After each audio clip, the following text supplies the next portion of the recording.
Most people think the secret to building wealth is simple. Get as much as you can and hold on to as much as you can. Protect it. Guard it. Never let it go.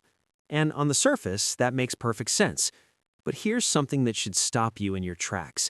In the Bible, the most widely studied financial guide in human history, the most powerful principle for financial increase isn't saving, it isn't investing, it isn't hustle, it's giving. Which raises a question that sounds almost like a riddle.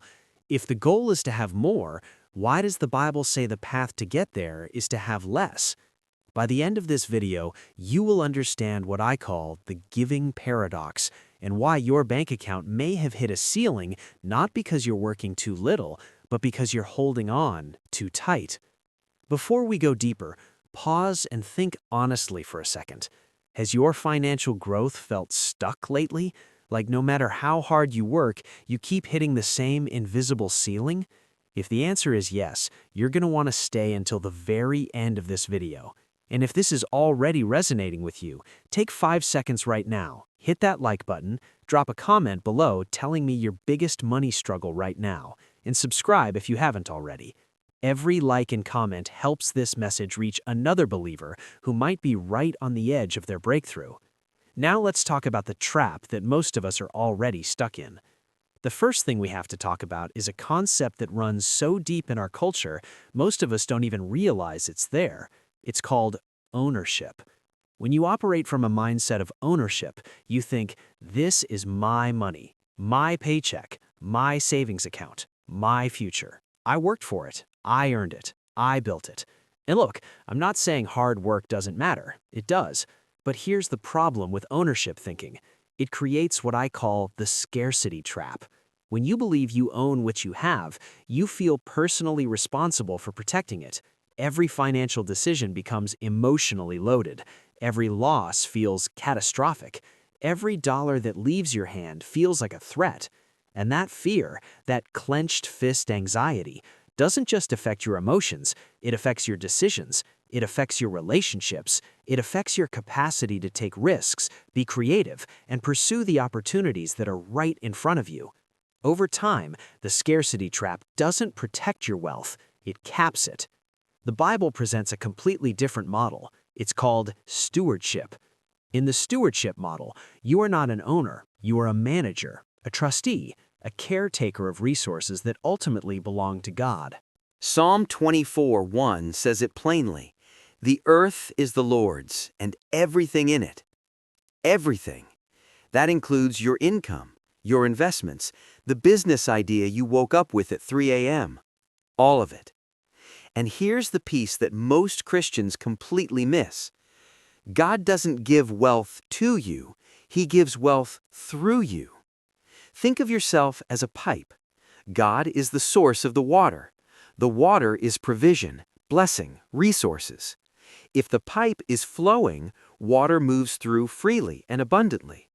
But if the pipe is clogged, blocked by greed, blocked by fear, blocked by an ownership mentality, the water stops flowing. Not because the source dried up, because the pipe closed.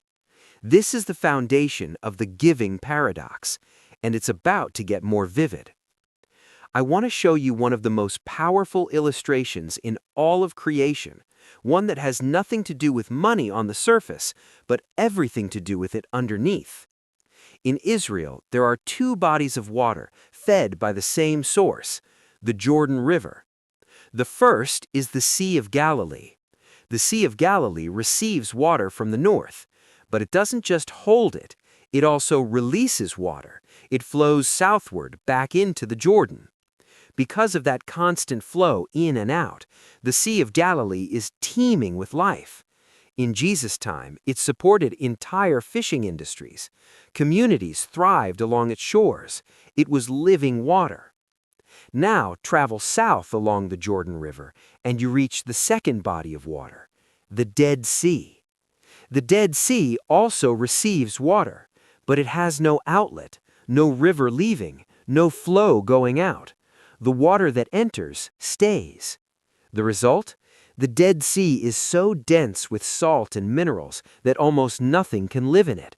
no fish, no wildlife, just a stagnant, lifeless body of water that can't give anything to anyone. Same source, same water, completely different outcomes because one has an outlet and one doesn't. Now here's the question I want you to sit with. Which one describes your financial life right now? Are you the Sea of Galilee, receiving provision but also releasing it, letting it flow through you into the lives of others, into God's kingdom, into the needs around you? Or are you the Dead Sea, receiving blessings but sealing them in, never creating an outlet because you're afraid that what goes out won't come back? The paradox is this: the outlet doesn't decrease the inlet. The outlet determines the inlet. When you create a channel for generosity, when you tithe, give to your church, support a missionary, bless someone in need, you are not losing resources. You are creating the conditions for more resources to flow. Proverbs 11:24-25 says it exactly. One person gives freely, yet gains even more. Another withholds unduly, but comes to poverty. A generous person will prosper. Whoever refreshes others will be refreshed. This isn't just charity. This is a kingdom bank account, and every act of generosity is a deposit. Now, I want to take this one level deeper, because this isn't just spiritual theory. There's a real psychological shift that happens when you become a giver. And modern psychology is only catching up to what the Bible has said for thousands of years.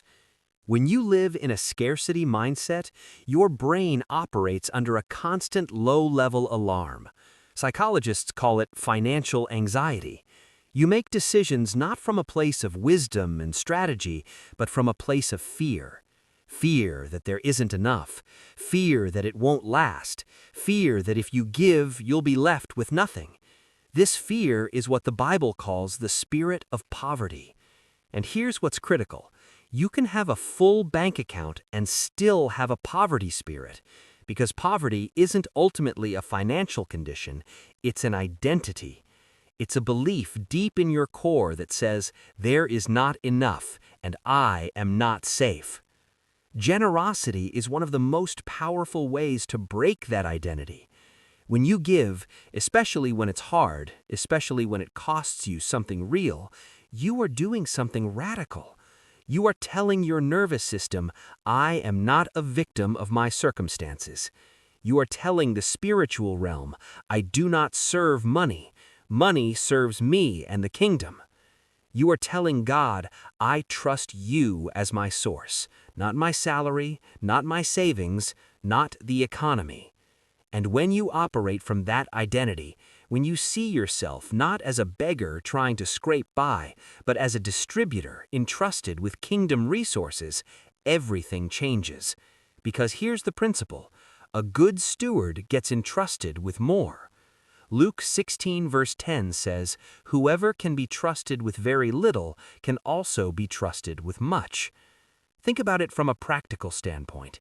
If you owned a business and had two managers, one who hoarded company resources, always suspicious, always fearful, and one who invested wisely, gave generously to the team, and multiplied everything placed in their hands, which manager would you give more responsibility to? The answer is obvious. God works the same way. He isn't looking for the most talented. He isn't looking for the most educated. He's looking for the most trustworthy. And generosity, consistent, faithful, sacrificial generosity, is proof of trustworthiness. The biblical wealth principles that have stood the test of time all circle back to this one core truth. Your financial identity determines your financial ceiling. When you shift from beggar to distributor, the ceiling lifts. So, let me bring this home. The giving paradox is not a call to be financially irresponsible. It's not a license to give away your rent money in a moment of emotional inspiration. The biblical perspective is always balance and wisdom. Give, yes, generously, consistently, joyfully, but give as a steward, not as someone trying to manipulate God into a transaction. Because here's the truth. Money is not your master. Money is a magnifier. It reveals what's already in your heart. It amplifies what you already believe about yourself, about God, and about the world. A closed fist magnifies fear. An open hand magnifies faith. And God, in His wisdom and His economy, tends to fill the hands that are already open. Let's close with a prayer. God, help us become wise stewards of the resources You place in our hands. Teach us to see every dollar not as ours to hoard, but as Yours to deploy. Give us the courage to give when it's difficult, the wisdom to give where it matters, and the faith to trust You as our ultimate source. Teach us the discipline to save, the discernment to invest, and the generosity to bless others, freely and without fear. Amen. If this video shifted something in your perspective, I want to ask you to do one thing right now. Share it with one person in your life who is carrying financial stress. You might be the reason they finally break out of the scarcity trap. And when you're ready to take the next step, because understanding the flow of giving is only half the picture, you'll need to know where to plant those seeds for maximum kingdom impact. That hidden system, the strategy behind where and how to give to see real fruit, is exactly what the next video breaks down. It's linked right here. I'll see you there.